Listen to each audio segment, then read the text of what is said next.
Je me réjouis de l'esprit de dialogue qui a prévalu, du climat de confiance qui a régné et de la lucidité qui a éclairé les débats. Comment aurait-il pu en être autrement, compte tenu de l'enjeu? Faire de notre océan un lieu sûr, un espace sécurisé pour la circulation des biens et des personnes.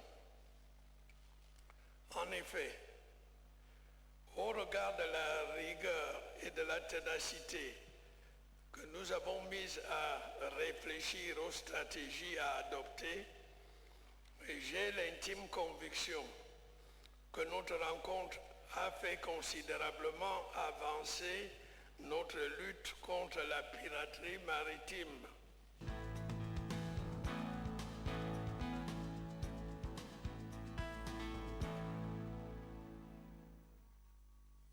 Fidèles téléspectateurs, bienvenue dans Par ici le débat, votre émission de débat libre, courtois et citoyen.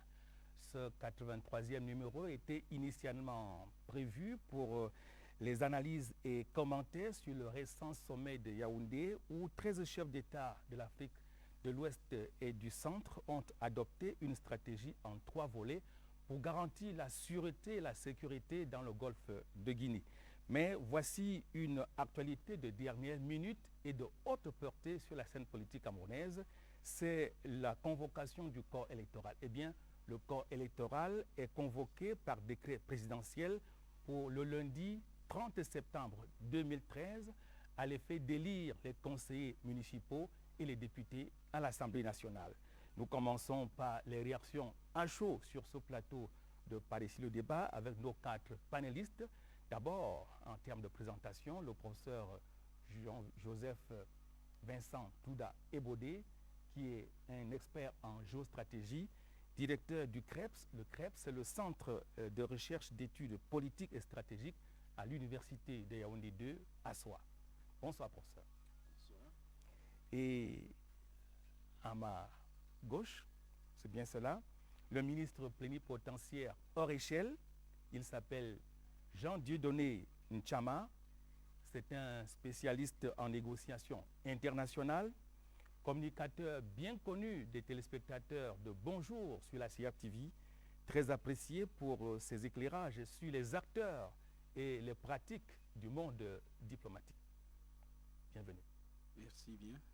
Et à ma droite, à l'extrême droite, vous avez un autre panéliste, j'aurai le temps de vous présenter tout à l'heure, mais je fais un détour par la gauche pour présenter une voix très présente dans les débats sur la bande FM à Yaoundé. C'est le docteur Alain Fogué, politologue de formation et par ailleurs acteur politique. Il est également directeur du Centre africain d'études stratégiques pour la promotion de la paix et le développement. On dit CAPED. C'est bien cela. Bonsoir aux téléspectateurs. Et à devant vous, en face de vous, c'est un autre acteur politique qui ne cache pas sa langue dans la poche. C'est Henri Toupendi, diplomate de carrière, qui jouit aujourd'hui d'une retraite méritée après 32 ans de bons et loyaux services au service de l'État. Eh bien, bienvenue sur ce plateau. Merci de votre disponibilité. Nous allons prendre à chaud vos réactions respectives sur la convocation du corps électoral ce jour par décret présidentiel. Quelles premières analyses vous inspire ce décret présidentiel? Je crois qu'en principe, ce décret ne devrait surprendre personne, car le militant avisé se demandait déjà à quand les élections. Donc en réalité, c'est enfin venu. C'est ce que je peux dire. Donc c'est une bonne chose. Les batailles politiques vont commencer et puis le pays va encore vivre des moments chauds pour toute cette transition politique et démocratique que nous sommes en train de vivre depuis l'arrivée du président Biya au pouvoir, mais qui semble s'accélérer aujourd'hui. Ce sera plutôt un lundi et non un dimanche, comme on a coutume de le voir. Oui, c'est très surprenant que ce soit un lundi, mais naturellement, il doit y avoir des raisons que peut-être nous pourrons évoquer d'un moment à l'autre. Docteur Alain Fogué. Disons que enfin le serpent de mer est là. On doit, nous en prenons acte et nous espérons simplement que ceux qui font vivre l'administration au quotidien seront habités par un esprit républicain à partir de demain, c'est-à-dire cet esprit républicain qui a souvent manqué. Je pense notamment aux administrateurs qui sont responsables de la préfectorale, aux ceux qui vont servir les camps. Donc nous en appelons à leur sens républicain pendant cette période particulièrement importante pour la vie politique camerounaise. Votre réaction, Monsieur le ministre plénipotentiaire? Oui, disons que ça fait un soulagement, parce que toutes les oreilles étaient tendues vers le chef de l'État qui a seul le pouvoir constitutionnel de convoquer le corps électoral. Il l'a fait, et il l'a fait pour respecter les délais. Nous pensons que c'est pour cela que ça tombe un lundi, parce que les délais sont très carrés. On doit bien les respecter pour que tout se passe dans la légalité. Et ça permet donc que le grand temps fort démocratique que constituent des élections dans un pays qui se veut démocratique et moderne, que ce grand temps fort puisse nous montrer de quoi les acteurs politiques et les acteurs et les arbitres du jeu électoral, de quoi ils sont capables. Et je m'adresse maintenant au stratège, le professeur Joseph Vincent Toudaï-Bodé, le président de la République, dont on dit qu'il maîtrise et le temps et le calendrier électoral, l'agenda politique, passe à l'offensive. On va dire, il reste, comme certains analystes le disent, imprévisible, mais n'allant jamais où on l'attend. Ce sera lundi et pas dimanche. Vous avez raison, ce sera lundi ou pas dimanche, mais lundi comme dimanche, c'est le même nombre d'heures. Donc en réalité, on sait qu'il y aura un 8h du matin où généralement les bureaux sont ouverts et à 18h, ils se referment. Donc ce n'est pas véritablement là l'important. Mais au-delà de ça, je crois que tout le monde est un peu soulagé. Je crois que ça va permettre à ce que le débat sur la prorogation, l'interminable prorogation des mandats des députés et des conseillers municipaux prenne fin. Ça va aussi permettre à ce que ceux qui jusque-là faisaient des calculs derrière le rideau sortent enfin leur grand jeu. Et ça va soulager également ceux qui étaient déjà plus ou moins épuisés et prêts à abandonner. Parce que, comme vous le savez, on se prépare à aller à une élection. Lorsqu'on a déjà dépensé de l'argent, on proroge le mandat, on dépense encore, on proroge. Ceux qui vont sont véritablement ceux qui ont encore quelques ressources, et pas seulement physiques, mais essentiellement financières. Donc je crois que beaucoup de gens sont soulagés, et ça va mettre fin à plus d'un débat. Je pense que ça permettra aussi qu'on juge cette fois-ci l'ECAM à l'aune de 2 élections simultanées. Ce ne sera pas la moindre des choses que cette élection pourra nous amener. Et l'on voit d'ici, professeur, 2 pôles d'activité où l'activité sera justement intense. Et ce sont les partis politiques, du moins les états-majors des partis politiques, puis Elections Cameroun, l'organe chargé de la gestion du processus électoral au Cameroun. Alors, quelle prémisse déjà, docteur Alain Foguet, vous êtes acteur dans un parti politique, quelle prémisse déjà dans la préparation, dans l'implication dans les jours qui suivent? Au MRC, nous avons... Le MRC, c'est quoi? Le Mouvement pour la Renaissance du Cameroun, le MRC. Donc, je disais qu'au MRC, nous avons travaillé depuis 13 heures d'arrache-pied. Donc, il a fallu que je m'arrache. 13 heures? Oui, c'est-à-dire depuis 13 heures aujourd'hui? Aujourd'hui, depuis que le décret a été rendu public, nous sommes entrés en réunion et j'ai laissé mes camarades pour honorer à cet engagement pris bien avant. Donc, on est en pleine préparation. Alors, Et- investiture ou alors primaire chez vous? Contrairement à d'autres formations, nous pensons que nos candidats doivent refléter la volonté de la base. Élection Et ça- primaire. Et c'est une question qui nous tient à cœur parce que pour que la démocratie ait un sens véritable, il faut sortir et donner la parole à la base. Henri Toubendi, Bon, ce sera quoi pour les uns et les autres? Investiture ou alors élection primaire? Nous avons 3 mois. mais quand on prend les délais légaux de candidature, c'est assez compliqué. Parce que si on parle de 15 jours à partir de la date de convocation, du corps et que électoral. là-dedans, comme lorsqu'on s'entretenait dans les coulisses, mes amis d'en face ont soulevé que il y a des jours fériés, donc faire des primaires, ça sera un combat de titans. Mais les partis qui sont aguerris aux primaires savent quelle est donc la responsabilité qu'ils doivent assumer, et chapeau à tous ceux qui seront en train d'organiser ces primaires ou ces investitures, parce que le combat et la bataille vont vraiment être rudes. Et les CAM? Bon, et je crois qu'elle est quand même à l'aise, hein. Bon, aujourd'hui, elle est quand même vante le nombre de cartes déjà imprimées et distribuées. Si le nombre d'inscrits qu'on eût souhaité n'a pas été atteint, on va faire avec ce qui est. L'effectif tendrait vers 5,5 millions d'inscrits. Ouais. Mais encore faut-il avoir les cartes effectivement retirées et prêtes pour la participation électorale du 30 septembre 2013.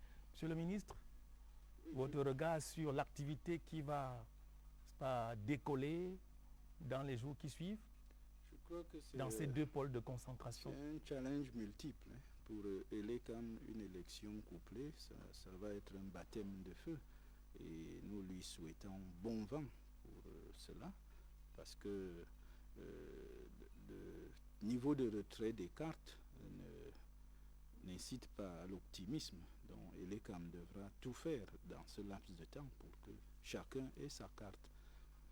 Et si Elekam fait preuve de la même rigueur que pour les sénatoriales, ça va être encore un autre challenge, celui-là pour les partis politiques, dont les dossiers des candidats devront être en règle. Et c'est pour cela que, quel que soit le mode choisi pour sélectionner les candidats, parce qu'en réalité, c'est l'investiture qui est prévue par la Constitution, par notre code électoral. C'est l'investiture. Donc, vous devez être investi par un parti politique. Maintenant, le parti peut choisir de procéder à des primaires pour la sélection ou de désigner directement les candidats qu'il va investir. Mais le temps est réellement court. Le temps est réellement court. Est-ce que c'est cela qui justifie que l'option qui vient à l'idée soit d'abord ces investitures-là et non les primaires? Et quels seraient à ce moment-là les dégâts collatéraux créés par ce mode d'investiture, professeur? Ce mode de choix des candidats? Moi, je crois qu'il y a 2 procédés dans toute vie. Parce qu'il faudrait éviter les batailles avant la bataille. La politique, c'est la bataille. On ne les évite jamais. C'est pour cela qu'il l'a dit tout à l'heure, que ça va faire rude. De par la nature de l'élection, c'est le conflit. Il a beau être tout simplement verbal, mais la loi autorise le conflit à ce moment-là. Je dis Pour au faire sein des vivre. partis politiques, pour le choix. Je dis même au sein des partis politiques, on est là pour faire la politique. Et il faut bien que les téléspectateurs le comprennent. Oui, on est là pour faire la politique. Si je me présente contre mon adversaire dans le même parti politique, il n'y a pas une très grande différence que quand je me présente contre mon adversaire de l'autre côté, puisqu'il y aura toujours un qui va perdre et un qui va gagner. Donc je voulais dire que ce qui est important ici, c'est de comprendre qu'il y a 2 modalités dans la vie politique lorsqu'on veut choisir les leaders. Soit on fait la cooptation, soit on fait l'élection. Et ce qui détermine ces 2 modalités, c'est des principes, soit de représentation à tout prix. On pense que ceux qui doivent être là doivent nécessairement être élus, désignés, choisis. Ou alors le principe suivant lequel ceux qui doivent choisir sont peut-être les plus expérimentés parce qu'ils sont les plus anciens dans le parti, connaissent la ligne idéologique, donc savent, dans un parti qui n'est plus un parti de masse, mais un parti de cadre, qui peut a priori faire partie de leur parti, puisqu'en réalité, être dans un parti, c'est prendre parti. Les élections législatives qui arrivent interviennent quelque temps seulement après les sénatoriales, les toutes premières sénatoriales de l'histoire politique du Cameroun. Quelle pourrait être l'intensité des élections législatives au regard de la composition du Sénat aujourd'hui qui a établi un certain équilibre dans la représentation? Ce qui est certain, c'est que le combat sera rude parce que vous savez bien que de par la configuration du Sénat, il y a certaines zones qui n'ont pas de représentation. Donc dans les calculs internes, on va essayer de faire en sorte que là où il y a un vide, ça soit compensé. Mais cela ne signifie pas que les électeurs, eux, vont le comprendre comme ça, ni même les candidats. Donc il y aura nécessairement un forceps qui sera au niveau des appareils politiques. Si on veut faire passer telle ou telle personne parce qu'on veut compenser un manque qui n'a pas été compensé pendant, tout au long du processus de désignation des sénateurs. Un mot sur cet aspect, Dr Alain Foguet. Cette rude bataille en perspective pour le siège de député à l'Assemblée nationale. Disons que la bataille doit être loyale. Je crois que la bataille fait partie du jeu politique, l'important étant que cette bataille soit loyale et qu'elle respecte les règles et les coutumes, c'est-à-dire que ce soit dans le propos, dans la posture, que les adversaires se respectent après tout et qu'à la fin, on ne sorte pas d'une compétition politique en ayant fabriqué des ennemis. Donc je crois que c'est finalement ça l'essentiel. Et maintenant, Monsieur le ministre, quelle serait l'attitude d'un bon électeur à présent?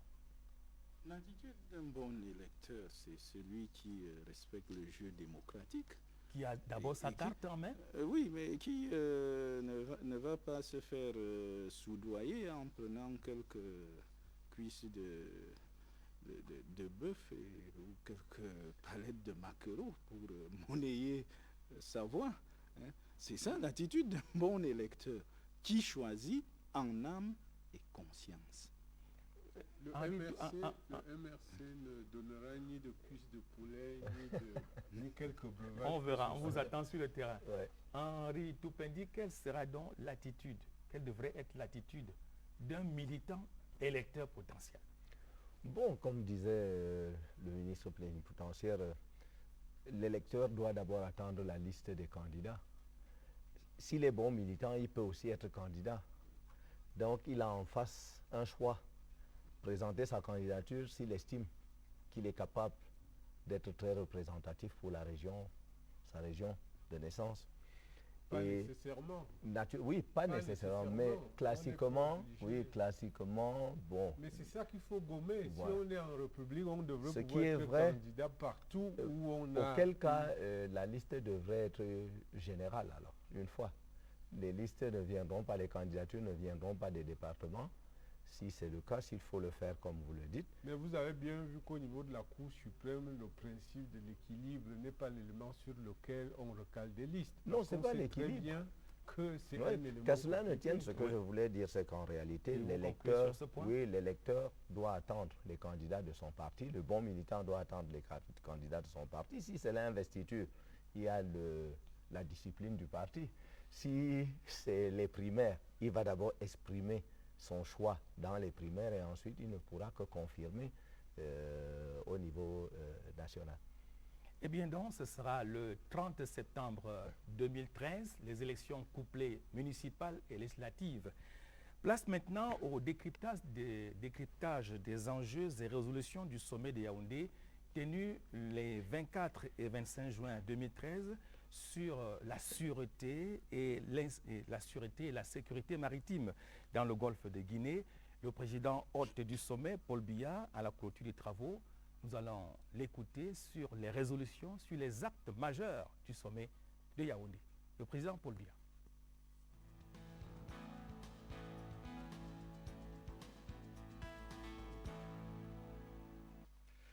la piraterie maritime, les vols à main armée, les prises d'otages et les actes illicites perpétrés en haute mer, sur nos côtes ou dans la partie continentale de nos pays font peser de graves menaces sur notre développement ainsi que sur la paix et la stabilité dans le golfe de Guinée.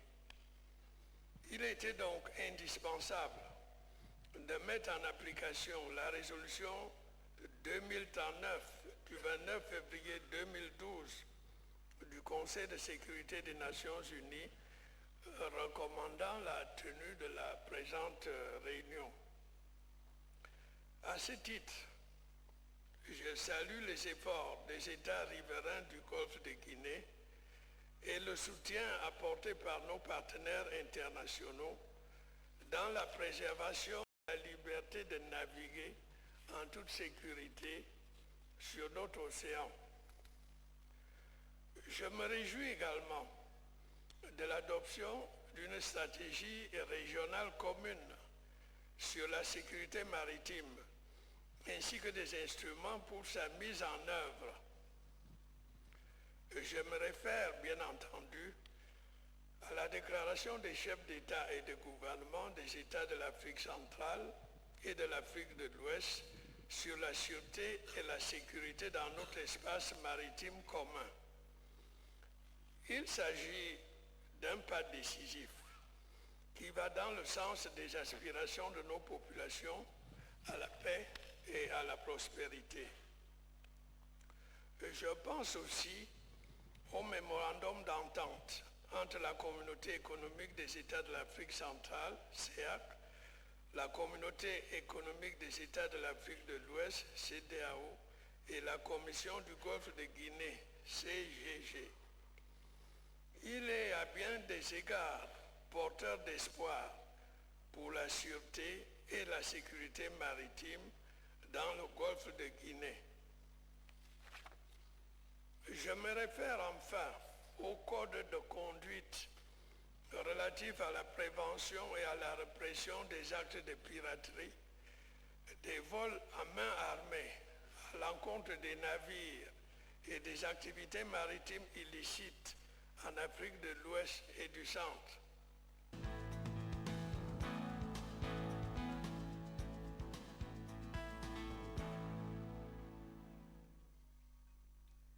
C'était le président Paul Biya, l'hôte du sommet de Yaoundé. C'était le 26 juin dernier.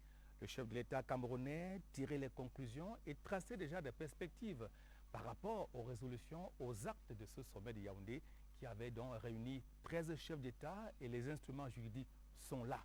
Mais on parle de libre circulation sur un plan d'eau immense. Je voudrais, avec votre permission, que le professeur de stratégie Joseph Vincent Toudé-Bodé prenne lui-même les crayons qui nous dessine la carte du Golfe de Guinée pour nous présenter les acteurs, les ressources, afin que surgissent les enjeux, les batailles tout autour de ce plan d'eau et à l'intérieur. Oui, malheureusement, je n'ai pas de tableau ni de craie pour dessiner, donc je vais essayer de dessiner de manière verbale. On va dire qu'il y a deux manières de comprendre le Golfe de Guinée. Une manière est purement géographique que nous avons tous appris à l'école. C'est de dire que c'est la partie de la mer qui s'avance vers la terre. Et lorsqu'on est camerounais, on voit d'où la mer commence à pénétrer la terre. Mais il y a une manière géopolitique aussi qui consiste donc à regarder cette partie de la mer qui avance vers la terre en cherchant quels sont les enjeux, quels sont les défis qui s'y trouvent. Alors, si vous prenez donc la dimension géopolitique, vous allez comprendre que, en raison du fait que l'espace géographique se transforme en l'espace théâtre, les perceptions sur ces domaines changent. Voilà pourquoi vous allez vous rendre compte que lorsqu'on parle de Golfe de Guinée, si la plupart de ceux qui en parlent savent quel est le pays austral, limite dans la plupart des cas, on parle de l'Angola, mais lorsque vous commencez à chercher le pays septentrional qui est limite, vous allez vous rendre compte que Pour certains, c'est la Côte d'Ivoire, pour d'autres, c'est le Sénégal, pour d'autres, c'est la Mauritanie. En tout cas, tout cela dénote des ressources qui sont dispersées ça et là à travers le golfe de Guinée. Et cela me permet donc de faire le point sur ces ressources. C'est ça. Je vais commencer par dire qu'elles sont vraiment immenses. Hein. Elles sont immenses et elles se répartissent à travers toute la côte. Ces ressources ne sont même pas nouvelles, puisque comme vous le savez, quelque part il y a eu la côte des esclaves, quelque part il y a eu la Côte d'Ivoire, quelque part il y a eu la Côte d'Or. C'est toujours cette côte. Mais pour être plus précis, c'est dans cet espace que vous avez l'essentiel des productions agricoles du continent. Prenez tout simplement l'exemple de la Côte d'Ivoire et vous allez voir. C'est dans cet espace que vous avez ce que nous appelons aujourd'hui la deuxième réserve mondiale des forêts, le bassin du Congo. C'est dans cet espace que vous avez la plus grande concentration des ressources pétrolières et gazières. C'est dans cet espace que vous avez l'essentiel, hormis l'Afrique du Sud, l'essentiel des minéraux, que ce soit l'or, bauxite, ainsi de suite. Mais c'est aussi dans cet espace que vous avez la conjugaison de toutes les ressources humaines que l'Afrique peut rassembler en termes de culture. Vous avez les anglophones, les francophones, les hispanophones, les lusophones, les arabophones, les bantous et autres. Donc, quand vous mettez tout cela ensemble, ça vous donne beaucoup de ressources, beaucoup de perceptions qui divergent, mais les ressources sont aussi exploitées à travers les ports. Vous allez aussi vous rendre compte que c'est la zone dans laquelle on peut dire se trouve la plus grande concentration des ports dans les côtes africaines. Pourquoi? Parce qu'il y a des anciens ports, des grands ports, des ports concurrentiels. Et l'ensemble de tout cela va donc permettre, comme vous le savez, le but d'un port, c'est d'importer et d'exporter. Et comme le bandit ne cherche que là où il y a les richesses, vous avez compris que l'enjeu majeur, c'est la sécurisation de tout ce qui est bon dans cette zone qu'on appelle aujourd'hui le golfe de Guinée. Docteur Alain Foguet, quelles sont les stratégies que montent les acteurs du crime organisé, de la piraterie, pour essayer de maîtriser les eaux à leur avantage et au détriment des États? Disons que la piraterie prospère sur les côtes africaines sur la faiblesse, j'allais dire, congénitale de l'État africain. Vous savez déjà les difficultés que ces États ont à assurer la sécurité sur la partie continentale, à plus forte raison sur la partie maritime où, à cause des lacunes technologiques, à cause de la faiblesse des moyens, de la formation, à cause de l'absence de moyens financiers, parce que dans le domaine on a besoin de beaucoup d'argent. Donc ces faiblesses des États sont exploitées par des pirates qui obligent les États à entrer dans une sorte de confrontation asymétrique entre le fort et le faible. Le pirate, il réalise un coup et disparaît dans la nature, alors que l'État, pour assurer sa sécurité sur la totalité de sa côte, doit avoir un dispositif permanent, coûteux. Par conséquent, les ressources ne suivent pas toujours pour assurer cette sécurité sans faille. Donc en réalité, la piraterie utilise, exploite les faiblesses des États, plus que la réflexion qui est souvent faite sur la pauvreté, parce qu'on entend les gens dire oui, mais c'est parce qu'il y a des pauvres qu'il y a des pirates. Non, c'est pas parce qu'il y a des pauvres qu'il y a des pirates, parce qu'il faut, pour se convertir, pour convertir un voleur normal en pirate, il faut lui donner déjà beaucoup d'argent pour qu'il puisse avoir une capacité propre de projection sur les mers, une capacité de camouflage, bref, une technologie. Même lorsqu'elle est artisanale, elle coûte quand même assez cher. Donc il faut beaucoup d'argent pour opérer en mer. Jean Dieudonné Tchama, cette convergence de vues qu'on a observée à Yaoundé découle de quoi? De l'urgence de la situation ou alors de la ténacité des pirates? elle découle surtout de la prise de conscience de nos dirigeants. Comme le professeur Ntouda le traçait tout à l'heure, le golfe de Guinée, en fait, si vous le prenez géographiquement, il va du Cap Vert au Cap Pria. Voilà les zones géographiques. Le Cap Pria, c'est la limite entre l'Angola et la Namibie. Et il inclut beaucoup de zones. Il inclut la côte des Graines au large de Libéria, la côte d'Ivoire, qui a donné le nom au pays Côte d'Ivoire, la côte de l'Or, Gold Coast, c'est l'ancien nom du Ghana, la côte des esclaves dans le golfe de Bénin, parce qu'il y a d'autres golfes à l'intérieur du golfe de Guinée, et la baie de Biafra. Nous, on est dans la baie de Biafra. Et la baie à ce moment-là, c'est quoi? De la baie de Biafra. La baie, c'est un peu comme le golfe aussi, mais la baie est beaucoup plus ouverte. Donc, nous sommes donc dans la baie de Biafra et nous sommes au fin fond de ce golfe de Guinée. Alors, il faudrait dire une chose. On parle beaucoup de piraterie maritime. Mais ce qui se passe là, dans nos côtes, ce n'est pas la piraterie maritime.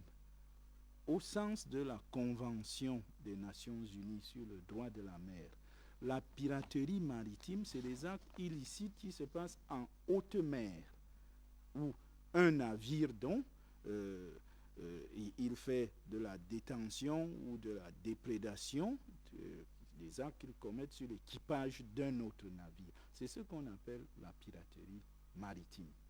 Pourquoi la Convention a limité la piraterie maritime à la haute mer? Parce qu'on suppose que l'État, dans sa zone de juridiction, dans sa mer territoriale, maîtrise la sécurité. Donc il ne peut pas y avoir d'actes de piraterie maritime dans les zones sous la souveraineté étatique. C'est très important. Et donc, on a beaucoup parlé de piraterie maritime, mais en fait, on devrait plus parler des autres actes illicites, de tous les trafics. Vous avez les trafics des personnes, vous avez les trafics des stupéfiants, vous avez la contrebande, vous avez parmi la prise d'otages, vous avez donc dans les actes illicites, vous avez la pollution du milieu marin, vous avez la diffusion même des missions pirates à partir de la mer. C'est pour que vous saisissiez les enjeux maritimes. Vous avez la pêche illicite, vous avez les activités dangereuses pour la préservation du milieu marin, vous avez des actes de sabotage, vous avez des plateformes pétrolières et autres installations. Voilà donc en gros ce que les pays d'Afrique centrale et d'Afrique de l'Ouest veulent combattre. C'est cela qu'ils veulent combattre. Alors le sommet en lui-même, oui.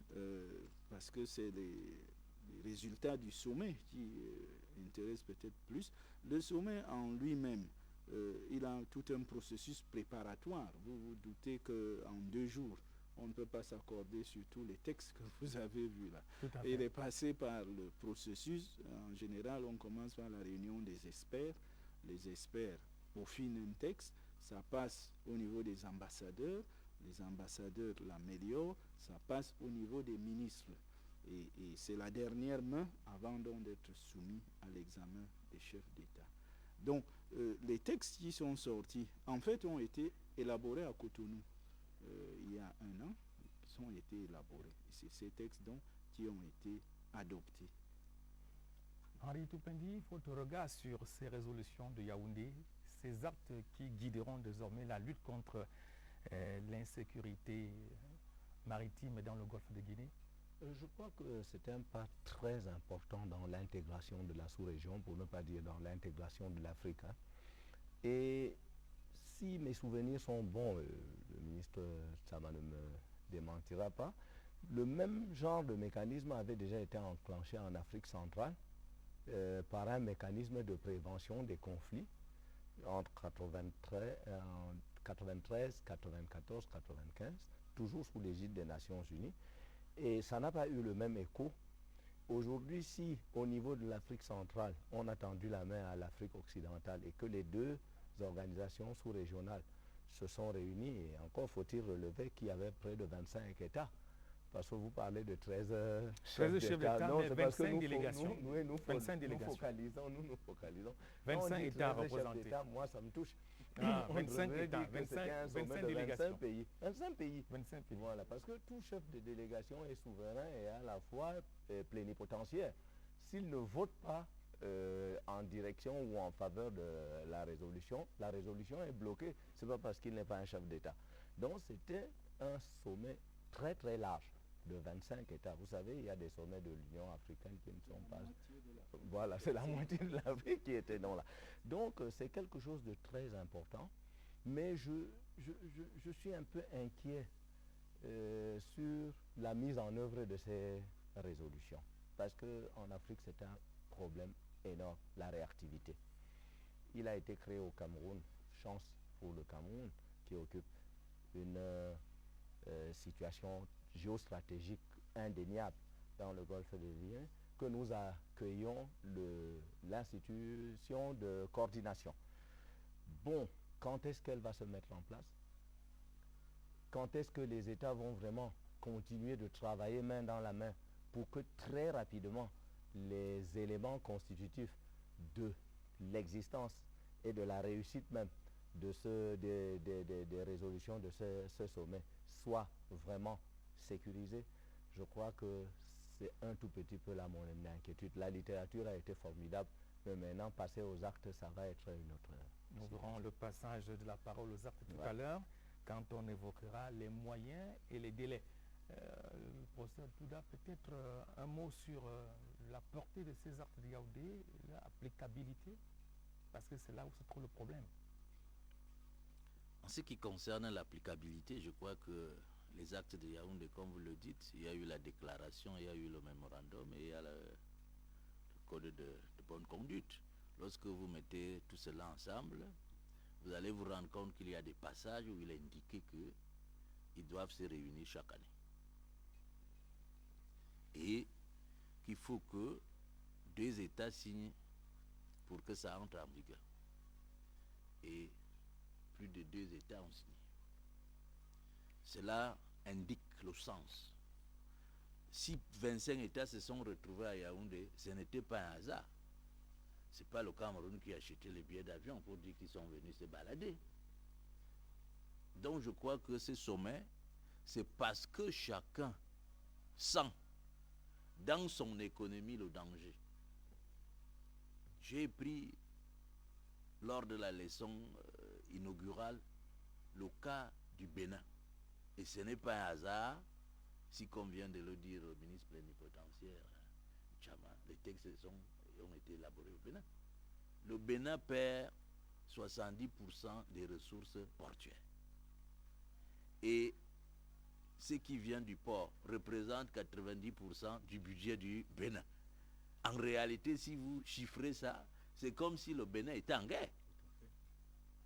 C'est-à-dire que le pays vit dans une économie de guerre où on dit qu'il faut tout orienter vers l'effort de guerre. Et on souligne d'ailleurs à propos que l'ensemble des États perdent à peu près tout le monde, voilà, tout le monde perd. À côté du Bénin, j'ai aussi parlé du Nigeria. C'est la même chose pour le Cameroun. C'est seulement que c'est moins élevé. Donc quand vous mettez tout ça ensemble, vous voyez que c'est beaucoup d'argent qu'on perd. Parce que là, on n'a même pas souligné le fait que les assurances vont augmenter les taux, et ainsi de suite. Donc, c'est beaucoup d'argent qu'on perd. Et il n'est pas de l'intérêt d'un État de vivre en permanence dans l'insécurité en perdant tant de richesses. Donc, personne n'a obligé un État à venir là. Et c'est la première fois. La différence entre ce qui s'est passé dans les années 90, que monsieur le ministre plénipotentiaire, là, mon voisin de droite, voilà, a mentionné tout à l'heure, c'était le continent. Et dans le continent, en fait, lorsqu'on est africain, on sait que même à pied, on peut se cacher, on vous voit. la conscience maritime des Africains est telle que personne n'a l'impression de maîtriser grand-chose. Et tout le monde est d'accord que c'est en se mettant ensemble que peut-être on va voir ce qui se passe derrière la vague. Et voilà pourquoi les accords se trouvent et les compromis se trouvent très rapidement, parce que tout le monde exporte par la mer. 90% du commerce mondial, c'est par la mer. Donc, ce n'est pas seulement un problème des Africains. Et lorsqu'on ajoute que nos partenaires étrangers ont les mêmes intérêts que nous, dans cette affaire-là, vous avez vu, ils n'ont pas été comptés comme État, mais ils étaient tous dans la salle.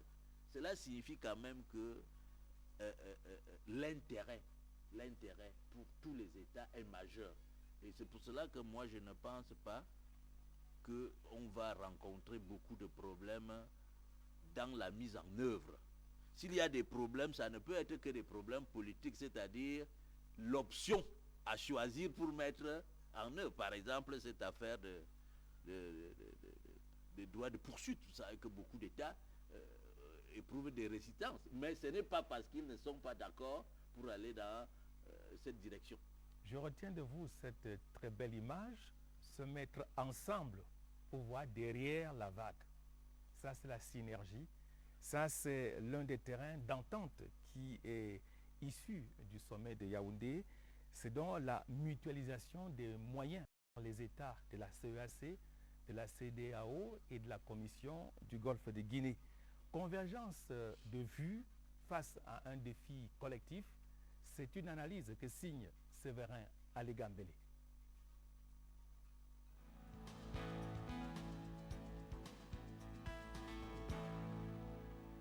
Dans toutes les interventions de l'ouverture du sommet sur la sûreté et la sécurité maritime dans le golfe de Guinée, il y a une constante, à savoir que, de par sa position géographique, le golfe de Guinée est un point important de transit des marchandises. Il dispose par ailleurs des richesses naturelles telles les hydrocarbures, les produits de la pêche qui attirent les pirates. Ce constat a fait dire aux représentants de la CEAC, intervenant après le délégué du gouvernement auprès de la communauté urbaine de Yaoundé, Gilbert Timevuna, que la piraterie maritime est désormais un combat collectif, car l'étendue des États concernés va au-delà des seuls pays ayant une façade maritime. La sécurité dans le golfe de Guinée ne concerne pas seulement les pays riverains du golfe. Il concerne aussi les pays enclavés comme le Tchad, dont les importations et les exportations dépendent fortement de la sécurité de l'espace maritime et des ports des pays du Golfe. Il en est de même du ravitaillement en produits pétroliers des pays développés. C'est dire que nous faisons face à une menace régionale, continentale et mondiale. Les chefs d'État et de gouvernement du Golfe de Guinée, dans le débat portant sur les moyens à mettre en jeu pour lutter contre l'insécurité maritime, comptent sur les entités telles le Conseil de sécurité des Nations Unies. Et on l'a ressenti à travers l'intervention du représentant du secrétaire général de l'ONU, le Conseil de sécurité qui insiste sur la nécessité de l'établissement d'une stratégie régionale de la lutte contre la piraterie et les activités illicites en mer. Il en est de même de la Commission de l'Union africaine qui propose la mise en place d'une force d'intervention rapide pour les conflits en Afrique avec une composante sur la sécurité maritime. Dans tous les cas, les chefs d'État et de gouvernement du Golfe de Guinée doivent plancher sur 3 documents stratégiques préparés par la conférence des ministres. Il s'agit d'un protocole d'accord, d'un code de conduite sur la sécurité maritime dans le Golfe de Guinée et d'une déclaration politique. Et en écoutant le président en exercice de la CEDEAO, on a bien senti la nécessité de fédérer les efforts. En signant cette déclaration politique au cours des prochaines heures, nous nous engageons en faveur de l'adoption définitive d'un document juridiquement contraignant portant sur la sûreté et la sécurité maritime et d'un mécanisme d'accompagnement visant à garantir l'application pratique et vérifiable de cet instrument. Nous devons renforcer nos capacités opérationnelles par l'acquisition de patrouilleurs, d'équipements conséquents dont la mutualisation permettra d'affirmer de manière dissuasive notre présence commune en mer. Au-delà de la déclaration politique, il faudrait évidemment penser à la bonne gouvernance dans l'exploitation des ressources naturelles dans ces États.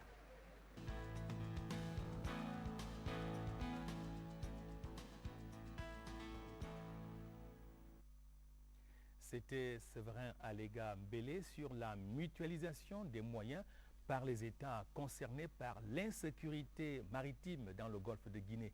Mais ces États ne sont pas seuls. Ils ont des partenaires qui sont tout aussi intéressés. Pourquoi cet acharnement contre l'insécurité maintenant, professeur Ntouda? Parce que nous sommes à un tournant de l'histoire.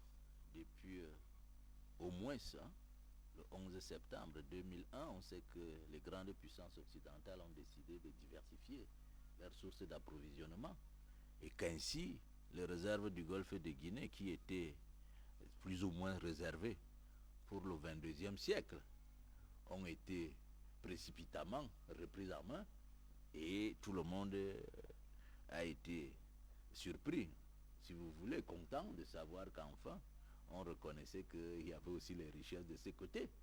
Mais à partir de ce moment, vous savez qu'à cette époque, il y a eu une littérature qui disait que ces réserves du golfe de Guinée, il faut plutôt aller les chercher dans la mer parce qu'il y a trop d'instabilité sur terre. Et effectivement, à l'époque, il était supposé aussi que la conscience maritime des Africains, y compris des pirates, était telle qu'ils ne pouvaient pas porter le tort, si vous voulez, l'instabilité jusqu'en mer. Et je crois que ces discours a eu pour conséquence l'implication de plus en plus d'acteurs africains dans ce qui se passe dans la mer. Et ainsi, petit à petit, les gens ont commencé à aller porter l'insécurité qu'ils portaient déjà sur le continent, sur le plan d'eau. Et vous comprenez donc ayant quitté le golfe Persique pour des raisons d'insécurité, ayant quitté majoritairement les exploitations pétrolières au niveau du continent africain pour des raisons d'insécurité, lorsqu'on retrouve la même insécurité dans la mer, ça fait quand même la troisième fois qu'on va rencontrer cette insécurité. Et je crois que c'est pour cela que c'est maintenant là, parce qu'il n'y a plus d'autre alternative. Et ces États, monsieur le ministre plénipotentiaire, sont déterminés et poussent à leur tour les États limitrophes, les États qui sont autour et même plus dans l'interland, pour que l'action soit décisive ici et maintenant. Comment comprendre ces enjeux qui se cachent derrière les prises de position, les convergences en vue de la mutualisation des moyens? D'abord, il faut noter que parmi les 25 États, il y avait 6 qui sont sans littoral. Mais le fait d'être sans littoral ne veut pas dire que vous êtes sans intérêt. Ils ont les mêmes intérêts parce que leurs ports d'attache sont justement auprès des États de transit qui, eux, ont le littoral. C'est l'exemple du Cameroun pour le Tchad et la RCA. Et l'exemple d'autres ports, par exemple Lomé, pour le Burkina et autres. Donc, vous avez cette convergence d'intérêts. C'est d'abord une convergence d'intérêts. Et il faut dire une chose, le golfe de Guinée est immense, quand je le délimité géographiquement. Le golfe d'Aden, c'est un petit boyau. Hein. Le golfe Persique, pareillement, vous pouvez très facilement contrôler ces golfes. Mais le golfe de Guinée, quand vous avez fait la délimitation maritime, telle qu'elle est dans la Convention, si vous prenez 12 000 plus 12 000 et vous ajoutez jusqu'à 200 000 pour avoir la zone économique exclusive, où vous devez donc exploiter les richesses, vous êtes à plus de 350 km en mer. 350 kilomètres en mer. Seul le golfe de Guinée permet d'avoir ces espaces. Peut-être que nous devons faire un petit pas en arrière pour que vous nous délimitiez ces différentes zones maritimes. Premier cap, qu'est-ce qu'on a? D'abord la mer intérieure, oui, à l'intérieur des lignes de base. C'est-à-dire les lignes qui permettent de délimiter les espaces maritimes. Partons de la côte, donc. Partons de la côte vers l'intérieur. Donc, on commence donc par les lignes de base. C'est elles qui permettent toute délimitation. À partir des lignes de base, vous avez donc 12 000 marins. 1 000 marins, c'est 1838 mètres environ, 1,8 km. Donc les 12 000, vous êtes autour de 22 km. Vous ajoutez encore 12 000 de zones contiguës, c'est-à-dire la zone tampon qui vous permet d'exercer vos droits. Dans la mer territoriale, c'est comme la terre. Vous avez tous les droits que vous avez sur terre. Après, donc, vous ajoutez donc 176 000 marins qui vous permettent d'établir votre zone économique exclusive pour que le tout vous donne 200 000 marins. Vous pouvez même aller au-delà si le plateau continental est plus long. Vous pouvez aller. Le plateau continental, c'est le fond des mers. Et la zone économique exclusive permet donc d'exploiter le plan d'eau et ses richesses et le fond des mers. Alors, tous les investissements là sont donc dans ces zones. Et il y a une imbrication de ces zones pour les pays riverains du golfe de Guinée. Parce que le golfe, avec sa forme, ça fait que personne n'a de délimitation droite. Tous les tracés convergent à l'intérieur. C'est donc cela qui fait la richesse du golfe de Guinée. C'est ça qui attire donc ces convoitises. Et c'est des richesses immenses. Hein. Que veulent exploiter certains partenaires qui y mettent les moyens? Que veulent exploiter les partenaires? Parce qu'en haute mer, il faut encore une technologie beaucoup plus élevée. Parce que vous avez des fonds qui sont à 10 km de profondeur. Pour aller chercher les richesses à 10 km de profondeur, il faut beaucoup de technologie. Donc, on reste donc dans la zone économique exclusive et dans le plateau continental. C'est donc c'est tout dire hein, qu'il y a convergence d'intérêts. Il n'y en a pas qui trompent les autres parce qu'il y a des partenariats, il y a des pourcentages pour l'exploitation. Quand on amène la technologie, il faut bien qu'on rentre dans ces investissements. Et il faut aussi que celui qui a les richesses puisse en jouir. Donc les pays riverains du Golfe sont promis à un bel avenir sur le plan économique. Je vois docteur Alain Foguet sourire, Oui, mais un sourire qui je n'est souris pas... parce que l'exposé très technique du ministre s'achève sur une note, je dirais un peu, comment on dit, joyeuse, qui annonce le lendemain, qui chante. Mais je dirais que il ne faudrait pas perdre de vue que si les États africains ne font pas le bond qui leur permet, n'est-ce pas, de s'émanciper stratégiquement, bah, les lendemains vont déchanter. C'est parce qu'on a eu des arrangements, des négociations des décennies avant. Aujourd'hui, on constate bien que la part qui devait revenir à l'Afrique n'a pas permis à l'Afrique de devenir d'atteindre l'objectif qu'on lui promettait. Donc, tout ceci pour dire que l'intérêt que suscite le Golfe de Guinée est un intérêt qui, moi, m'amène à me poser des questions. J'observe que les Africains sont très heureux d'être désirés, en tout cas que leur environnement soit désiré par les puissances.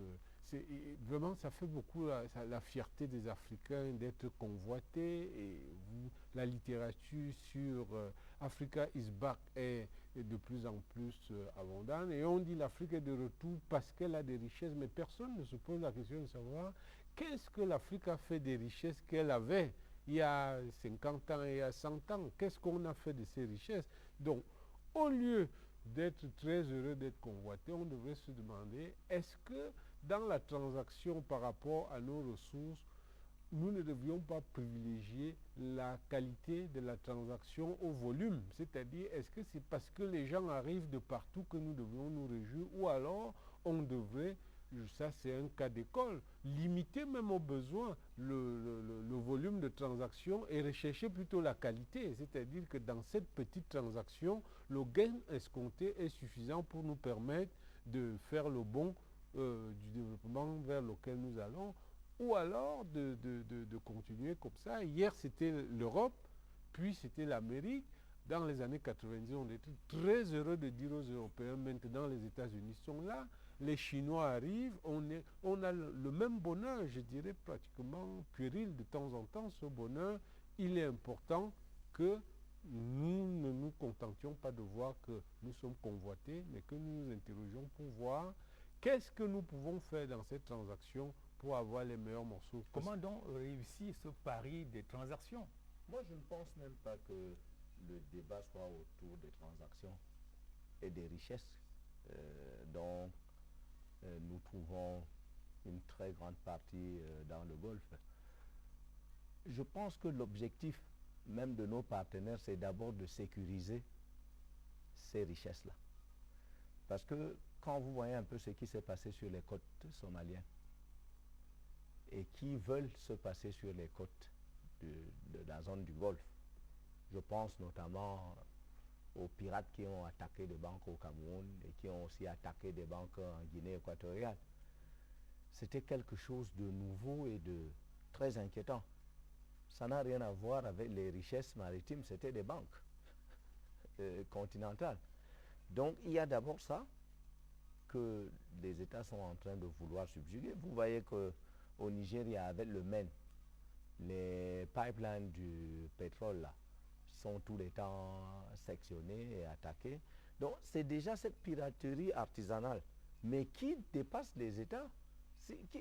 Pas qui dépasse les États, mais qui pose d'énormes problèmes aux États. Parce que le Cameroun, j'ai suivi CRTV s'enorgueillir de ce que depuis peut-être un an, ce n'est plus arrivé, alors que ça arrive dans d'autres pays, ce qui était une fierté nationale d'avoir essayé de juguler ces attaques-là. Donc je voudrais circonscrire le débat en estimant que pour l'heure, je ne vois pas encore à l'issue du sommet la mise en exploitation commune de ces richesses-là. Ce qui les a beaucoup plus motivés, c'est comment sécuriser la zone, peut-être pour voir plus tard comment exploiter ces richesses. Parce que si vous vérifiez très bien, elles sont très peu exploitées pour l'heure. Donc c'était un peu pour apaiser Dr Fogui. Un mot sur ce problème de partage, parce que c'est un problème de partage de richesses qui va déboucher sur la gouvernance maritime. Professeur Ntouda. Je crois que c'est un débat pertinent, mais il faut relever un certain nombre de choses. Lorsque je faisais la géopolitique du Golfe et de Guinée tout à l'heure, j'ai parlé des ressources. C'est abusivement qu'on transforme ressources en richesses. Donc ça, c'est la première chose. Nous avons des potentialités. Maintenant, comment transformer ou rendre ces potentialités en richesses? Là est tout le problème. Et je voudrais tout simplement et de manière assez simpliste expliquer. Pour mettre en valeur nos potentialités, il faut trois choses. La ressource, exemple, le pétrole, l'argent. Tout le monde connaît ce que c'est que l'argent. C'est-à-dire? Et la technologie. Alors, ce qui se passe jusqu'à présent, c'est que c'est lui qui vous dit où se trouve la ressource et qui a besoin de cette ressource amène la technologie et l'argent.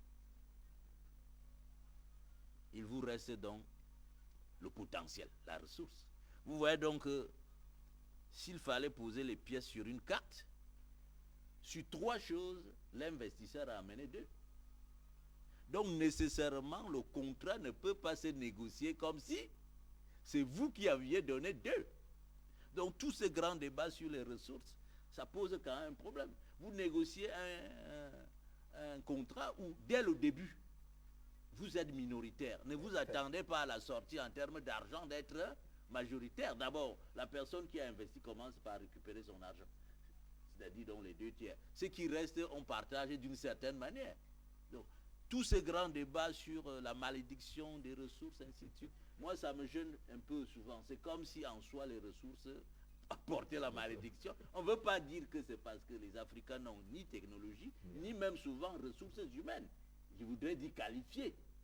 Que tant qu'on n'aura pas maîtrisé les technologies, comme le ministre Chama disait là, est-ce qu'un Africain peut aller à 10 km sous l'eau pour aller chercher? Il sait d'ailleurs que qu'est-ce qu'il y a là-bas. C'est quelqu'un d'autre qui vous dit qu'à 15 km à telle distance, qu'on ne peut même pas voir à l'œil nu, se trouve telle chose. J'ai besoin de ça. Donc, ça fausse un peu le débat sur l'appréciation des potentialités en termes de richesse. Non, je voudrais juste rebondir en disant que l'Africain peut aller au-delà de 10 km parce qu'à vous entendre, ce serait un problème génétique. Ce n'est pas un problème génétique, c'est un problème de formation. Au lieu, je crois que dans les politiques publiques en matière de formation, on peut fabriquer l'Africain qui va, ou même le Camerounais qui va aller à plus de 10 km dès qu'il aura reçu la formation nécessaire et l'équipement qu'il faut. Parce que lorsqu'on parle des étrangers qui arrivent avec la technologie et l'argent, la technologie et l'argent, ils ne l'ont pas gagné en jouant au loto. Non, ils ont travaillé pour l'avoir. Et je ne voudrais pas qu'on soit dans cette posture, je dirais, un peu fataliste, qui voudrait que puisqu'ils ont l'argent et la technologie, bon, on prendra ce qu'ils vont nous laisser. On peut se donner la possibilité d'avoir la technologie et l'argent. Prenons le regard des deux spécialistes. C'est une précision. Hein? Oui. Moi, je ne suis pas dans une posture fataliste. C'est par contre, lorsque vous avez pris la parole pour dire que vous êtes pessimiste sur tout ce qui peut arriver, ça c'est la posture fataliste. Parce que ce que j'ai dit effectivement, c'est qu'il faut améliorer nos défaillances actuelles. Et je suis d'accord avec vous qu'on ne peut les améliorer que par la formation des gens, parce que tout compte fait, le Japon n'a pas les mêmes ressources, mais on n'a plus la même posture que le Japon. Donc je suis d'accord pour reconnaître qu'il faut former les gens. Mais s'il faut former les gens nécessairement et que vous pensez que nous ne sommes pas congénitalement paresseux ou incapables de faire telle chose, alors vous devez vous croire en la perfection même de l'Africain, en sa possibilité de changer demain. Donc on ne peut pas condamner les accords qu'on vient de négocier et penser que ça ne peut pas aller parce que avant-hier, il y a un an, on a négocié les mêmes. Ça n'est pas allé. Parce que si vous croyez en la formation, si les gens qui vont les mettre en pratique ont eu une formation différente, donc ça va marcher.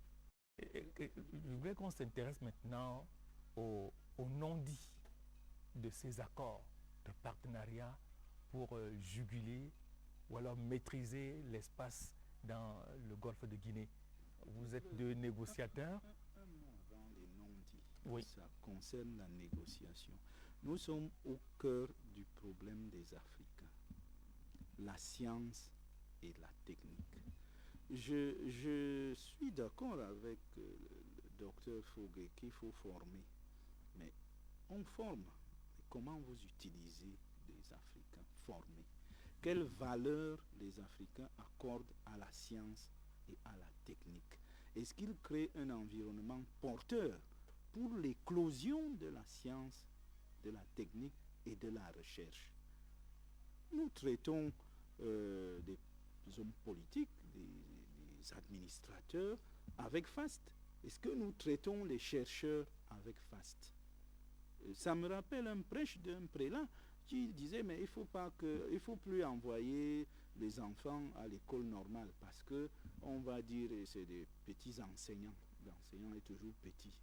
Même si c'est un professeur d'université comme on en a en face de nous, on dira c'est un petit enseignant. Voilà le cœur du problème. Et l'autre aspect, nous parlons tout le temps de transfert de technologie. Mais la technologie est une arme. Pourquoi voulez-vous que les Occidentaux transfèrent leurs armes? On acquiert la technologie. Il y a longtemps, quand on disait Made in China, c'était la pacotille. Mais maintenant, Made in China, c'est la référence. Tout le monde délocalise pour aller fabriquer en Chine. C'est un long processus. Mais parce qu'il y a peut-être une main-d'œuvre bon prix, abondante et bon prix. Non, pas seulement bon prix, parce qu'il y a une main-d'œuvre consciencieuse. Voyez nos techniciens, voyez-les à l'œuvre. Quand les bâtiments s'écroulent, pourquoi les bâtiments s'écroulent? Parce que tel dosage de mortier n'a pas été, parce que tel agencement de ferraille, d'armature n'a pas été. Et on ne vous dira jamais que c'est cela. Et on ne va pas sanctionner. Pourquoi est-ce qu'il y a des organismes qui délivrent des autorisations pour qu'on construise? Est-ce que ces organismes vérifient la qualité? On parle de plus en plus de normalisation. Mais est-ce qu'il y a des choses aux normes au Cameroun? Conclusion? Conclusion, il faut résolument mettre en avant la science et la technique. ce n'est qu'avec la science et la technique qu'on devient émergent. Et maintenant, que cachent donc ces accords? Alors, ces accords, ces accords, il n'y a pas d'agenda caché dans ces accords, comme on dit dans le jargon. Il n'y a pas d'agenda caché. Alors, je que crois révèlent que les tous les leaders qui étaient là sont sincères. Il y a un fléau, et un fléau difficile à maîtriser. Quand tout à l'heure on évoquait les attaques des banques, ce n'est pas de la piraterie là. J'ai dit la piraterie c'est en haute mer, c'est du banditisme là, en utilisant les voies navigables. C'est du banditisme. Et parce qu'on ne contrôle pas les espaces maritimes, parce que ça coûte cher de les contrôler. Il faut des radars, il faut une surveillance aérienne, parce que vous n'avez pas la souveraineté que sur le plan d'eau et les richesses du fond des mers. Vous avez aussi la souveraineté sur l'espace qui surplombe ces plans d'eau. Donc il faut, et quand vous entendez parler des Marines, ce sont les soldats de pointe aux États-Unis. Pourquoi les Marines sont de pointe? Parce qu'ils vivent dans des bâtiments de guerre. Aucun de nos pays n'a un bâtiment de guerre. Et donc, pour pouvoir protéger la mer et ses richesses, il faut être à ce niveau-là. Et en mutualisant les moyens, on peut avoir un bâtiment de guerre de la sous-région ou des deux sous-régions. Voilà donc les aspects très concrets de la mutualisation. Je vais rebondir sur sa chute. Effectivement, on peut de manière théorique penser qu'en mutualisant... Vous avez des images, rebondir sur une chute. Oui, si vous voulez. Oui, donc en mutualisant, on peut espérer avoir un bâtiment de guerre. Non, l'Afrique de la défense ne peut pas précéder l'Afrique politique. On ne peut pas commencer par mettre ensemble les questions de défense sans avoir préalablement organisé le vivre en commun politique. C'est pour cela que de tels accords sont à saluer. Je sais que ça fait vivre quelques fonctionnaires internationaux. Vous conviendrez avec moi que chaque État doit travailler à se donner la capacité d'assurer la sécurité de son espace continental et marin. Parce que voyez-vous, on ne peut pas. Voilà des chefs d'État qui se réunissent 2 jours, ils s'embrassent, alors qu'au quotidien, souvent ils ne se voient pas. On ne les voit pas dans des sommets communs qui concernent leur sous-région. Depuis nous, on a dit, il serait bien que vous vous rencontriez. Ils se rencontrent pour la photo. Moi, je pense que c'est très bien tout ça, mais à vrai dire, on ne peut pas envisager mettre de manière crédible en commun les moyens militaires, alors qu'au niveau politique, il y a des murs qui nous séparent. L'Afrique de la défense ne peut en tout cas pas précéder l'Afrique politique. Non, bon, disons que j'ai été très très intéressé par les propos du ministre Sama parce que j'y pense, j'y réfléchis depuis très longtemps. Si quelque part il y a une malédiction en Afrique qui fait que nous ne soyons pas, ou qu'on soit, comme disait Senghor, que la raison est hélène et l'émotion est nègre. Parce que quand vous faites des statistiques, hein, de 1960 à aujourd'hui, l'Afrique a produit beaucoup de diplômés. Hein. Beaucoup de diplômés. Qui, au cas où ils étaient des intellectuels, nous serions émergents. Mais il y a un problème de fond, il l'a soulevé. Quand vous prenez un Africain, que ce soit Dr Foguet ou le professeur Touda, ils enseignent en Europe. Mais qu'est-ce qui se passe? Que l'ingénieur camerounais, qui est très brillant en France ou en Allemagne, lorsqu'il rentre au Cameroun, il rentre sous sa carapace. Bon, ça peut être l'environnement, comme il parlait de la politique, mais on peut vaincre l'environnement, parce que la recherche n'est d'abord pas la politique. Lorsque Pascal a inventé la machine à calculer à l'âge de 12 ans, il y avait quelle politique au-dessus de lui? Donc ce qu'il y a, c'est que nos chercheurs, M. Samadieu a parlé de la recherche, nous avons un ministère de la recherche, nous avons des chercheurs, comme il disait, on ne sait même pas quand est-ce qu'il est chercheur et quand est-ce qu'il n'est pas, et quelle est sa façon. Il y a toute une éthique dont j'ai peur de croire qu'on ne la maîtrise pas. De manière On a beau faire des programmes extraordinaires, des programmes très adaptés, mais si l'enfant au sortir de l'école, c'est pour devenir diplomate, si l'enfant au sortir de l'école, c'est pour gagner 2 francs, nous allons, où est-ce que nous allons? Donc il y a une réflexion pour la maîtrise de la technologie, comme il disait, et il y a une réflexion, l'environnement politique est en train de s'installer seul. La démocratisation de l'Afrique est en train d'avancer. Si vous prenez les 25 États qui étaient présents, il y a de quoi être heureux que vraiment, ça va très vite, hein, ça va très vite. Parce que c'est ça l'environnement essentiel, Ça dépend la société. Comment est-ce qu'on regarde. Et nous terminons par ce dernier point qui apparaît en filigrane, c'est-à-dire la gouvernance maritime. Comment devrait-elle être conçue et menée avec les réflexions qui apparaissent dans vos interventions? La gouvernance maritime, c'est ça la préoccupation aujourd'hui pour Saint-Ouden. Je voulais d'abord dire que le problème de l'Africain et de la technologie n'est pas nouveau. Si vous lisez le livre du philosophe Martien Toa que j'ai lu étant au lycée, et c'est sur la problématique philosophique, tu sais, de l'Afrique actuelle, j'oublie un peu. Il dit qu'on doit aller à l'école pour aller voler le secret de l'Occident. Et quand lui-même posait la question, quel est le secret de l'Occident? Il dit la science et la technologie. Ça m'amène donc à quelque chose. C'est ce qu'il appelle technoscience. S'occidentaliser fondamentalement. C'est dans son livre-là. Ça m'amène donc à quelque chose. Il a pris l'exemple de Polytech là. Ceux qui sont à Polytech sont aussi performants que les autres. Mais le problème, c'est la connexion entre les centres de recherche, les universités et les politiques publiques. Si vous ne valorisez pas, si vous ne passez pas les commandes, regardez l'histoire du développement de l'Occident. Comment les Américains ont fait leur première bombe? L'État a tout simplement, à travers le projet Manhattan, passé la commande à l'université, je crois, de Michigan, de lui faire la bombe. Et on a donné l'argent à ces gens-là. Chez les soviétiques, c'était la même chose. Vous allez chez les Allemands, c'était la même chose.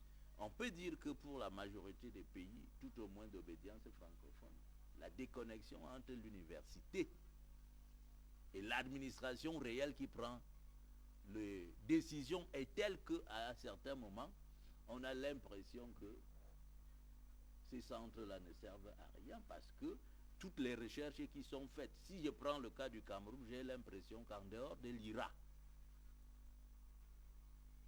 j'ai l'impression que tous les autres centres de recherche n'ont pas été intégrés dans les politiques publiques. Si vous voyez aujourd'hui qu'à chaque fois qu'on mange le maïs, il y a surproduction de maïs à Yaoundé. C'est le maïs de l'IRA et qu'on sent les centres de recherche. Donc, je crois que le problème est là. Qu'est-ce qu'on fait? Comment on utilise les universitaires, les chercheurs? Qu'est-ce qu'on fait des produits de la recherche? Maintenant, pour venir à la question de la gouvernance maritime, je dirais que lorsqu'on regarde ce qui a été proposé pendant ce sommet, on a dit qu'il faut tout simplement adopter pour maîtriser l'ensemble ce qu'ils ont appelé une approche globale. Cette approche globale signifie qu'aux initiatives purement sécuritaires, il faut intégrer les initiatives civiles. Et par initiative civile, dans la plupart des débats, on entend l'amélioration des conditions de vie des populations qui habitent ou qui sont riveraines des ressources qu'on exploite. C'est un débat, mais je ne crois pas que c'est ça qui va faire qu'on décolle. Parce que déjà, je crois que ça limite même la gouvernance. En réalité, les ressources appartiennent à l'État, c'est ça que le droit public dit. Ce qu'on doit dire à ceux qui gèrent l'État, c'est de mieux gérer les ressources. Ce n'est pas de créer les catégories de gestion par zone. D'abord parce que ça pose un problème historique. Prenez le cas du Cameroun. Il y a de cela longtemps, c'est le cacao et le café qui construisent. Est-ce qu'on disait qu'il faut payer une taxe spécifique aux gens qui font le cacao et le café? Maintenant, quand on veut exploiter les VA, on dit qu'il faut donner quelque chose en surprise aux gens qui... Donc, c'est des conflits qu'on est en train de traîner comme ça, qui vont opposer certaines générations à d'autres. Mais, ce qui est réel, c'est que les gens se plaignent. Et qu'on dit que, pour taire leur plainte, il faut leur donner quelque chose.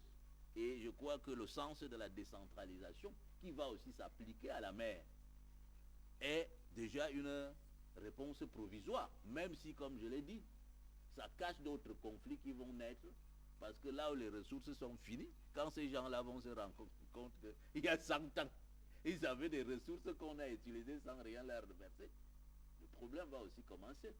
Prenez un exemple, tout simplement. Dans ressources, il y a aussi ressources humaines, n'est-ce pas? Si je n'ai aucune ressource chez moi et que je dois aller enseigner ailleurs, ben je vais demander que c'est les populations de chez moi qui m'ont envoyé à l'école. Alors il faut qu'on prélève quelque chose pour reverser. Donc il y a une petite manipulation dans tout ça parce qu'on veut contenter les gens. Mais ce que je pense, pour me résumer et terminer sur cette question, c'est qu'il faut améliorer les conditions de gouvernance des États de manière générale, de telle manière que tout le monde se sente citoyen d'un État parce qu'il obtient quelque chose des richesses de cet État, au lieu de créer des petits eaux successifs parce qu'on a trouvé le pétrole ou le fer ou quelque chose, on crée une petite élite capitalistique, ou si vous voulez, des gens qui semblent ne plus vivre dans le même pays. Et comme je l'ai dit au début, si ce groupuscule devient plus riche, il va aussi attirer les mêmes bandits. Et cette fois-là, on ne va pas dire qu'ils sont, ils sont en conflit parce qu'ils sont pauvres. Mais pour terminer de manière générale, je crois que le docteur Foguela dit au début, lorsque moi j'ai fait mes études sur la piraterie, je n'ai pas trouvé que c'est les pauvres qui entretiennent la piraterie. C'est des entreprises de criminalité transfrontalière qui recrutent des chômeurs et les envoient risquer leur vie, soit en braquant sur terre, soit en se projetant dans les mers. Cela signifie donc quoi? Lorsqu'on parle de la gouvernance des ressources, l'idée c'est qu'il faut rendre difficile, parce qu'on a trouvé l'emploi à un jeune, par d'autres moyens, rendre difficile son acceptation d'aller plutôt travailler chez un pirate qui va l'utiliser et exposer sa vie. Ce n'est pas admettre qu'on est véritablement pirate parce qu'on est pauvre. On va résumer pour dire que le succès de la gouvernance maritime passe entre autres par l'implication, la forte implication et la clairvoyance des États sur fond de justice sociale. Voici un appel à l'exhortation lancé par le président du sommet, le président hôte du sommet, le président Paul Biya. C'était donc le 26 juin dernier. Nous l'écoutons une fois encore.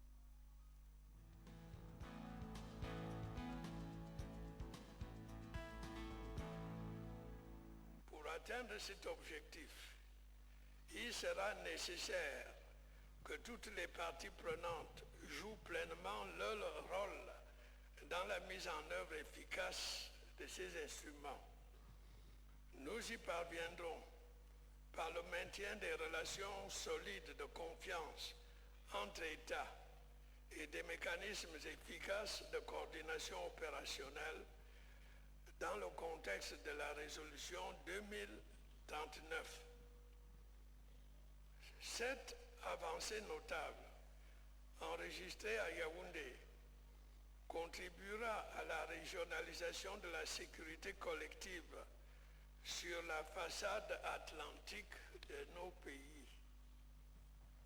Cela est d'autant plus nécessaire que les actes de piraterie maritime et de vol à main armée perpétrés dans le golfe de Guinée constituent une violation flagrante du droit international.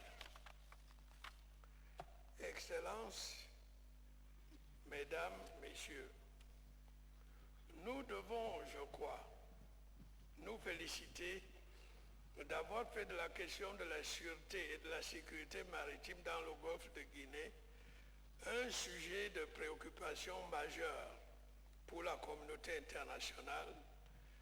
En témoigne la forte présence des représentants des pays amis et d'organisations internationales. Nous avons toutes les raisons de nous réjouir des progrès que ce sommet permettra d'accomplir dans la croisade contre ces violations du droit international. Qu'on se le dise bien, il en va de notre avenir qui dépend aussi du golfe de Guinée en tant qu'écosystème, en tant que ressource et en tant que lieu d'échange. C'est l'occasion pour moi d'accueillir avec joie la création du Centre interrégional de coordination pour la mise en commun de nos moyens. Notre souhait est que ce centre soit capable de concevoir des concepts nouveaux, des concepts en avance, afin que nous ne soyons plus jamais surpris par l'ingéniosité des pirates ou des preneurs d'otages. Je voudrais à cet égard exprimer la gratitude de mon pays pour votre décision de lui confier le siège.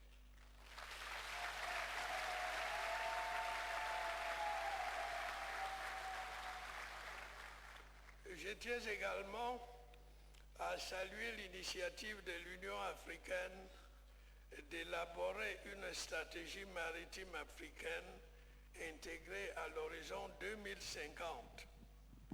C'est la preuve que les questions de sûreté et de sécurité maritime occupent une place importante dans la construction de notre continent.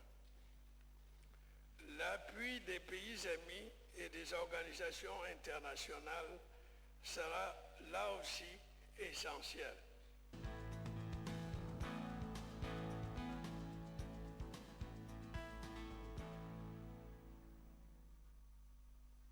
C'était le président hôte du sommet, Paul Biya, à la clôture du sommet de Yaoundé sur la sûreté et la sécurité maritime.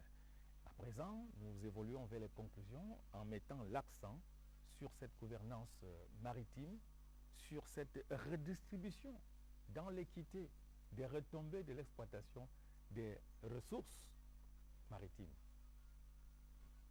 Je vais dire sur ce point que on ne peut pas parler de la gouvernance maritime sans intégrer, sans prendre en compte la gouvernance tout court. Parce que, voyez-vous, les problèmes qui minent la gestion publique sur ferme vont en mer. La corruption, l'incompétence, tout ce que vous pouvez énumérer. Et cette question de gouvernance ne peut pas s'affranchir de la mise en application effective de la démocratie, pas la démocratie des déclarations, parce que là, les Africains sont très forts. Il se trouve que si les États du Golfe de Guinée étaient des États responsables au sens de responsabilité, c'est-à-dire un État responsable, c'est un État qui a l'autorité et qui a le devoir, l'obligation de rendre compte, c'est-à-dire à travers des consultations équitables, transparentes. Voyez-vous, un gouvernement qui gère en sachant que le moment de rendre compte interviendra à travers une élection transparente, il gère différemment. Il gère différemment la ressource puisque c'est là-dessus qu'il sera jugé. Mais le problème de la plupart des pays de cette sous-région, c'est que c'est des États qui font de la démocratie déclaratoire et dans lesquels, finalement, le citoyen a malheureusement souvent le sentiment que son opinion ne compte pas. Alors qu'attendre du sort des instruments juridiques de Yaoundé? Oui, mais le sort des instruments juridiques... Et c'est là votre conclusion? Oui, on peut formuler un vague espoir que mieux que le sort qui a été réservé aux autres instruments, que celui-là est un sort différent. Mais bon, il n'est pas interdit de rêver, mais espérons que ça aboutira à quelque chose de concret. Yaoundé, pour vous, aura été quand même un sommet qui a pu avoir son sommet.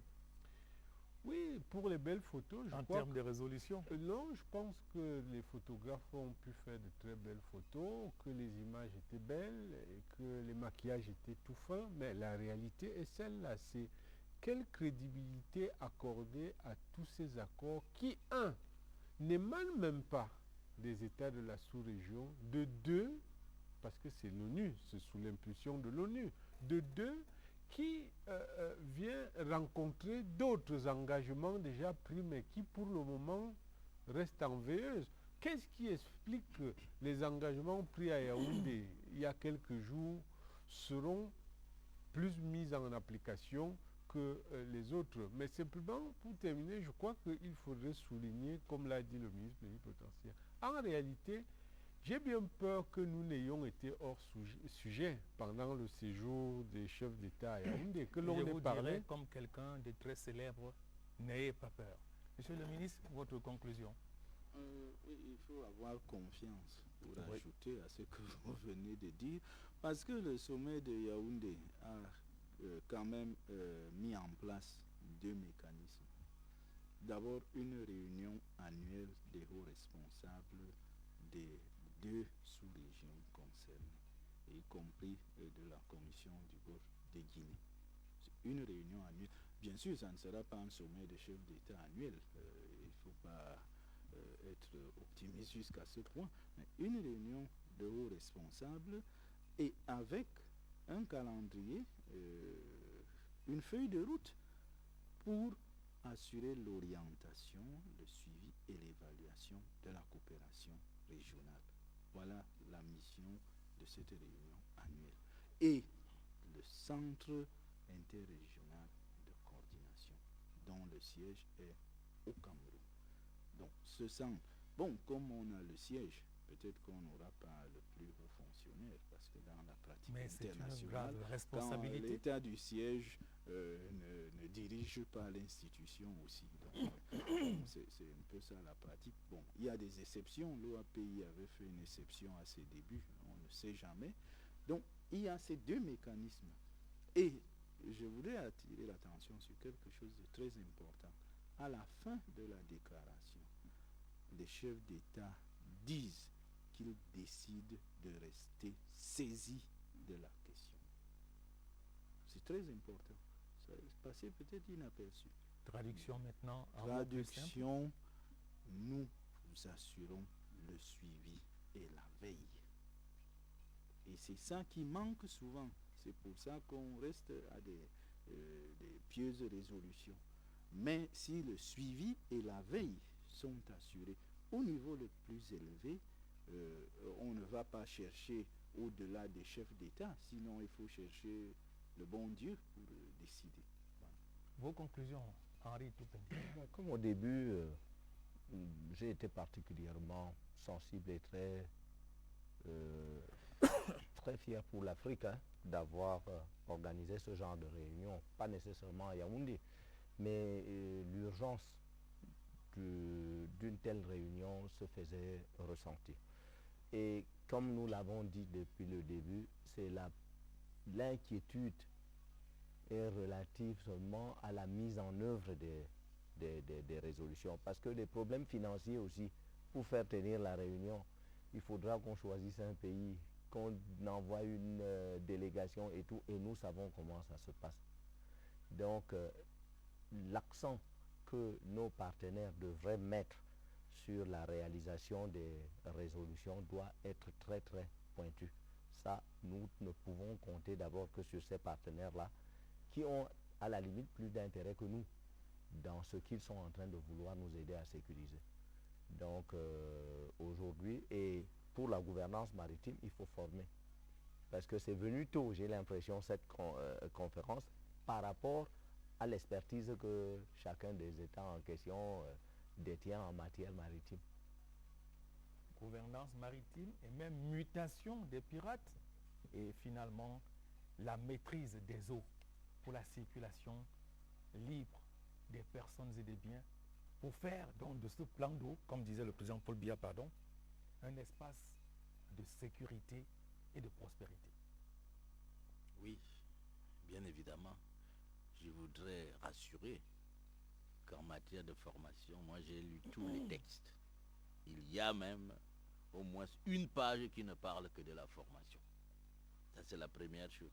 La deuxième chose, dire également qu'il n'est pas normal de penser que la communauté internationale ne devait pas être là. Parce que tout à l'heure, le ministre Tchama a indiqué les différents cloisonnements du territoire maritime. il y a une partie, la plus haute, la haute mer, où effectivement on parle de piraterie. De la même manière que les pirates peuvent venir du continent, ils peuvent aussi entrer sur nos eaux en venant de la haute mer. Et cette haute mer-là, qui d'autre peut la sécuriser que la communauté internationale?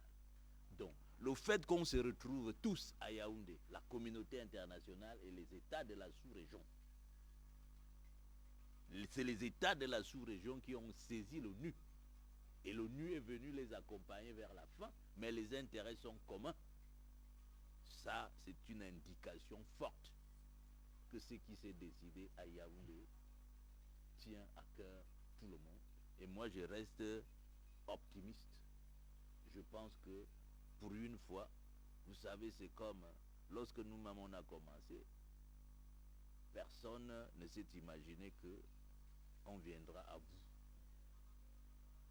de la piraterie ou du banditisme maritime, des coupeurs de route. Mais je crois que le bilan parle seul.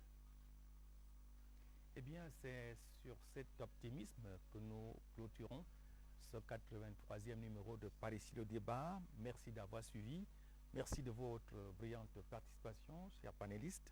Rendez-vous dans 2 semaines pour une autre édition de votre émission de débat libre, courtois et citoyen. Par ici le débat. Au revoir et excellente suite de programmes sur la CRTV.